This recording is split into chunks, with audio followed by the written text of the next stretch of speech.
What's up guys? The last video was all about the cockpit and about the interior rigging and framework of our Nieuport XVII build. Today's video will focus instead on the external parts and especially on painting, shading and pre-weathering. So let's roll the intro. While I'm prepping the parts, I want to talk about an alternative build option for this kit. It's not mentioned in the instructions, but Copper State Models made some extra efforts to allow for a cutaway build that shows off the plane's inner structure. For example, they molded these vertical supports here and also put in this nice piece for the upper wood framework.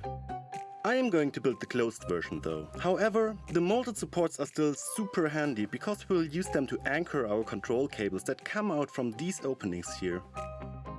Therefore, we need a 0.25mm micro drill bit, an almost essential tool if you build any World War I plane.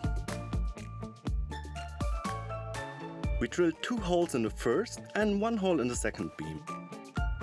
Then we take our 0.1mm fishing line, do a simple knot at one end, thread it through the hole and fix it with some CA glue.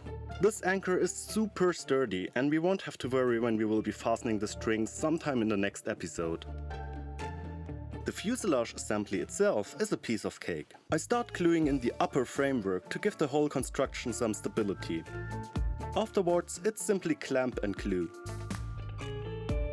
I'm using extra thin cement from Mr. Hobby because it flows easily even in the tightest space. With the fuselage fully assembled, we can tackle one of the most iconic features of late Nieuport fighters, which is their shiny silver appearance. The Nieuport's hull is mainly a wooden frame covered with doped linen. So the silver color is not real metal, and that's important because there are also real metal parts and we want to distinguish between the two. I usually use color modulation with unicolor models, but that's tricky with metal paints since you cannot just tone them down by adding black or white without altering their sheen at the same time.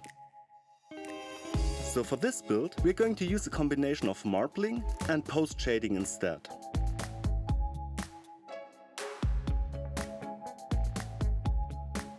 First, I give everything a coat of black Mr. Surfacer.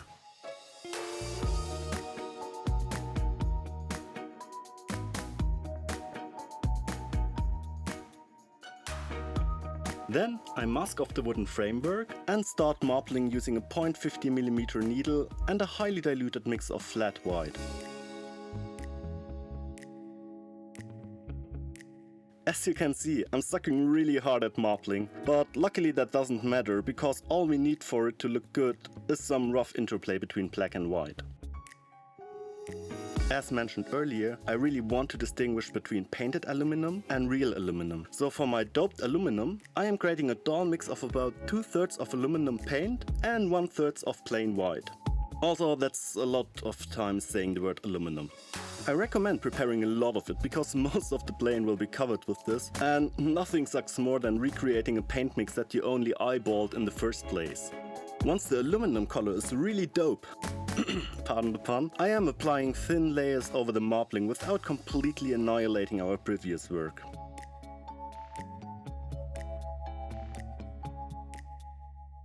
With some mild translucency left, we're good to go on with the next step, which is post-shading. I learned to love these ammo mix shaders since they are super subtle and forgiving at the same time. I'm using them to highlight the internal structure a bit more, but also to create some contrasts with the side skirts, which we haven't seen yet.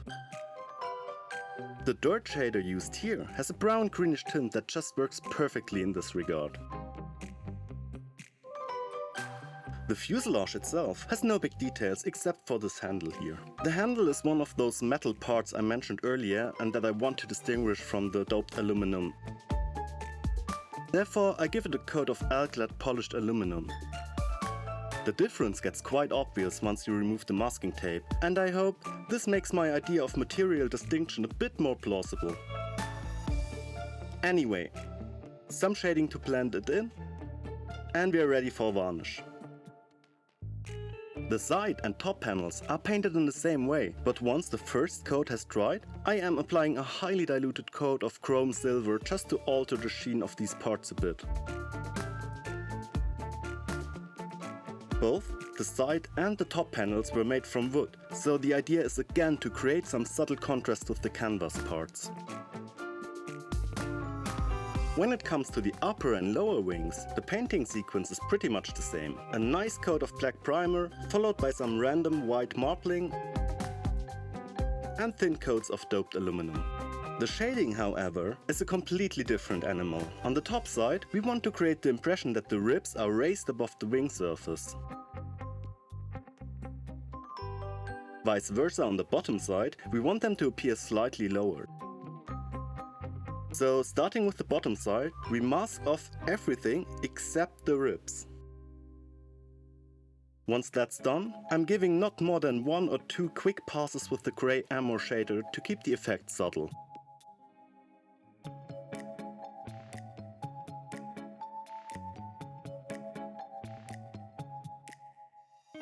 For the top side, we do it exactly the other way around and mask only the ribs. I recommend getting your hands on some 1mm masking tape because it has the perfect width and you don't need to cut hundreds of identical stripes. I spray the shader directly from above and directly on the tape. The overspray on both sides will create a nice subtle shadow effect. I repeat the step with the dirt shader, but more randomly and also along the wing edges for some more color variation. Before we move on, I want to demonstrate to you another advantage of the ammo shaders. If you accidentally oversprayed, just like me here, you can just wipe the overspray off with a bit of water. Cool, no? Here you can compare the shaded side on the right versus the plain base coat on the left. Let's go on with the Leron rotary engine. I start with building the main body with the cylinders and the parts click like Lego.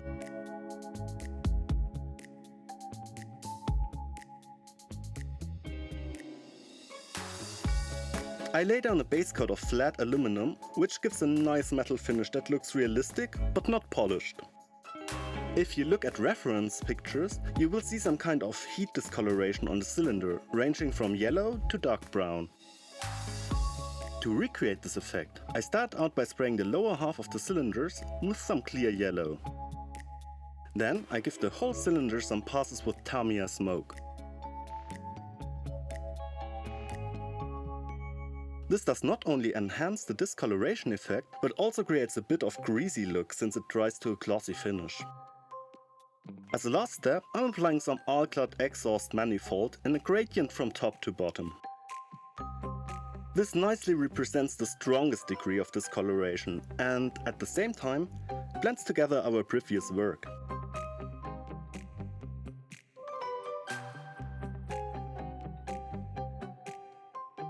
In the next step, I'm painting the inlet pipes with a copper base coat.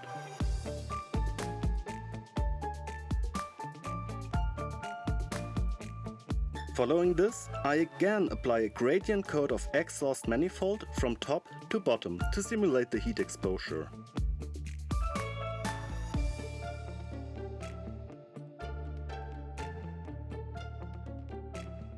The spark plugs need to be painted in some ceramic off-white, and at this point the engine really comes to life. But we're still not at the end of it. After all, we're missing all of our ignition cables. To fix this, we're taking the last remaining engine part and glue on some cables made of 0.1mm fishing line to each of the little bumps. Yes, I'm calling them bumps because I couldn't figure out their real name. The task is a bit on the fiddly side, but once you're done, you can trim them to length, glue them in place, and paint them in the color of your choice, yellow-green in my case. Then you're ready for the final fight, attaching the cables to the spark plugs. I admit, it made me want to die, but there's an end to it. Oh, did I mention that all those cables are on the rear side and won't be visible at all? Well, better not think too much about it while building. In the next episode, we will further weather the engine with oil paint, so don't forget to subscribe to not miss out on it. With the engine done, it's time to return to the fuselage. André Herbelin was the pilot of this machine, and he had these side-wielding skeletons as his personal emblem. I mean, how cool is that? To be honest, it was one of the main reasons for me to pick this particular version. The decals are from cartograph, so their quality is beyond all doubt. They are also designed with a minimum of carrier film, which makes the skeleton decal a bit squishy, but nothing you cannot handle with a good amount of setting solution.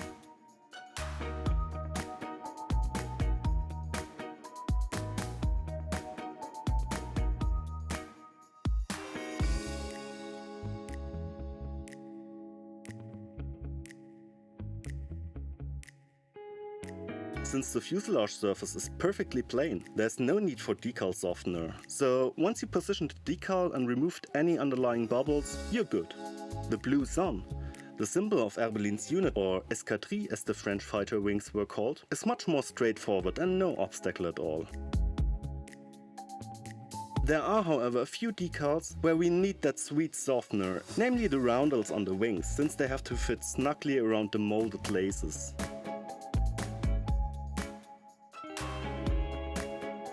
So after placing the decal on a generous bed of setting solution, I treat it equally generously with decal softener and a hairdryer.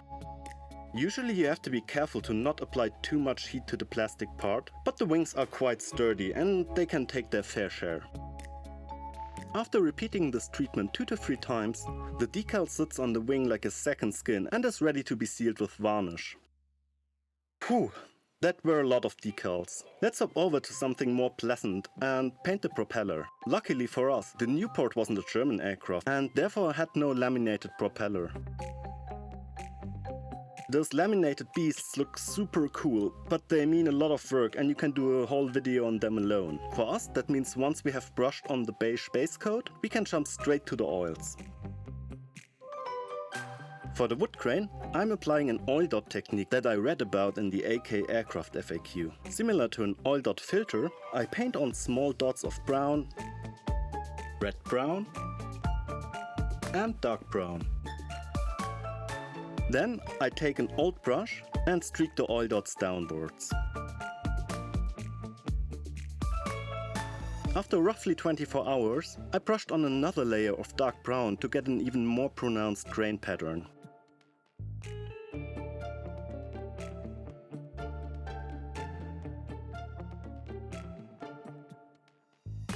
You often see the Nieuport propellers with a very shiny protective glaze.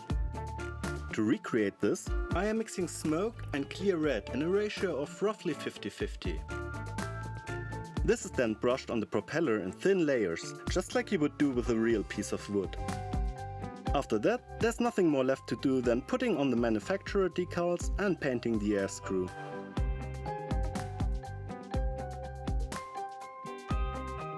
I am quite happy with the result, not only with the color and the translucency, but also with the glossy finish. At this point, I thought it would be a good time to put some of the parts together. The cockpit goes right into its place between the bottom wings. Before closing the cockpit, I attached two 0.1mm nylon threads to each side. We will need those later for the rigging, and it's a good idea to attach them now, because they have to run through these openings in the side skirts and, well, have fun doing this once the cockpit is closed. By the way, did you know that the Nieuport is technically not a double-decker, but a 1.5-decker or sesqui plane because of its relatively small bottom wing? Well, now you do. Now to the side skirts. Constructing the model this way again gives us a lot of versatility for a cutaway build. However, it also complicates the assembly quite a bit, because there's a lot of room for potential fitting issues between side skirts, the upper panel and the fuselage. I try-fitted those parts like a million times before actually gluing them. If you work precisely though, you can fit them without needing to fill any gaps. So investing some extra effort here is time well spent. We have one final decal session ahead of us as we are approaching the Siderudder. It is covered with 2 large decals and even has decals on top of those decals. I treat them the same way as the roundels on the wings. In addition, I'm soaking the edges with diluted white glue to make sure they won't peel off at any time. After sealing the decal with varnish, I'm applying the manufacturer markings and the serial number, which is unknown for our specific plane, so we get to choose our own. The Nieuport was a fighter plane, so naturally it had some armament, and those will be our next victim. First, the Vickers machine gun. I order these gas patch machine guns for all my models even before the kit arrives, because they are just so awesome. But the copper state parts are actually not far away in terms of quality, and I could have easily saved my gas patch Vickers for another day, if not the molded part from the sprue turned out crooked. This is just bad luck, because I have another Nieuport kit here where the part is perfectly straight. Anyway, I'm heating up the photo edge muzzle protection to make it more flexible. Then, all you need to do is find something with the same diameter as your muffle, bend the PE around it, and glue it to its place. Since the gun is attached to the empty shell box, we need to modify the ejector opening to fit. After the mandatory coat of black primer, I dry brush on Mr. Metal Dark Iron, which is easily my most preferred gunmetal color ever. Brushing on some brass to the details, and we're good so far. For the Lewis gun, the difference between gas patch and copper state models is again barely notable, and you definitely don't need to go with aftermarket parts if you don't feel like it. If you choose to do so, however, you will need to modify the gun mount like I am doing next, since it's molded together with the gun. It's no big deal, just cut off the gun, drill a hole, and give it a more oval shape with a hobby knife and a round foil. The dry brushing is the same as with the Vickers, but unlike the Vickers, the Lewis gun has some wooden and leather parts, which we are going to paint now. I am basing the wood parts with some wooden tan, and then brush on some red-brown oils with that good old brush that we used so extensively already. The leather handle is simply painted with some bright brown base color. Then I completely cover it in dark brown oil paint, which I then stipple off with a sponge. Once this first layer has dried, I am doing some kind of chipping with ochre to replicate worn edges. Before calling it a day, I am brushing some metal parts and metal applications with Alclad aluminum and Mr. Metal chrome.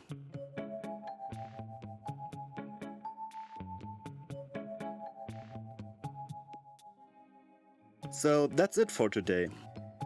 In the next video, we're going to do the oil paint weathering before we assemble the remaining parts and do some serious rigging. So hit the subscribe button to not miss the show, and feel free to leave me any feedback in the comments. See you next time!